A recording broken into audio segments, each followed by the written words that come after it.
એનું નિર્માણ કેમ થયું છે? ધર્મદાસજીનો પ્રશ્ન છે કે સાહેબ, અને હું એનાથી પાર એ માર્ગને કેવી રીતે અનુસરી શકું? અને સદગુરુ એને ઓમકારનું નિરૂપણ કરાવે છે. વેદાનામ સર્વશાસ્ત્રાણામ સોહમ સ્યાત સારભૂતકઃ તસ્યાપિ પ્રલયઃ કાર્યો જ્ઞાન યોગ બલેન ચ સહયોષ્ટ યદા તેન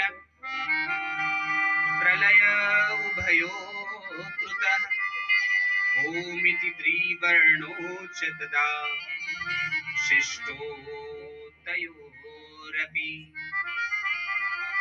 સંધાનિ કૃતે શિષ્ટ ઓમકારશ્ચ ત્રિવર્ણક ત્રિવર્ણાના ચ વિશ્લેષ્ય લયઃ કાર્યો યુનુક્રમાત.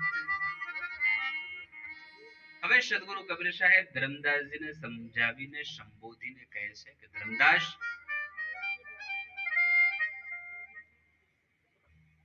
એને જાણવા માટે તારે પહેલા સોહમ શબ્દને જાણવો પડશે. સોહમ, તું એ છે.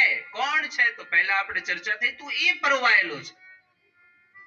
આદિ અંત અને મધ્યમાં જે તું પરવાયેલો છે એ તત્વ તું છે.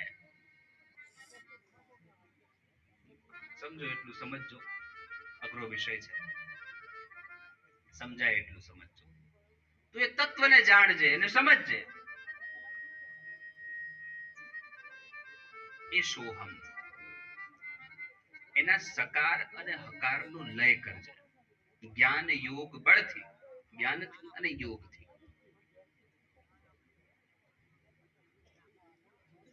શકાર અને હકારનો લય કરીશ પછી જે શબ્દ વધશે એની સંધિ કરજે, એને જોડજે, તો એક શબ્દ નિર્માણ થશે. એ શબ્દ થશે ઓમકાર. ઓમ શબ્દ.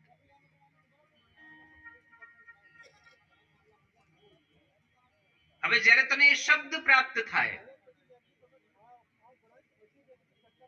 તો પછી એનું પણ તું સંધિ વિચ્છેદ કરજે, એને છોડજે. અકારસ્ય હિ તુકાર ચોકારસ્ય મવર્ણકે મકારસ્ય લય કાર્યો બિંદી માત્રાત્મકે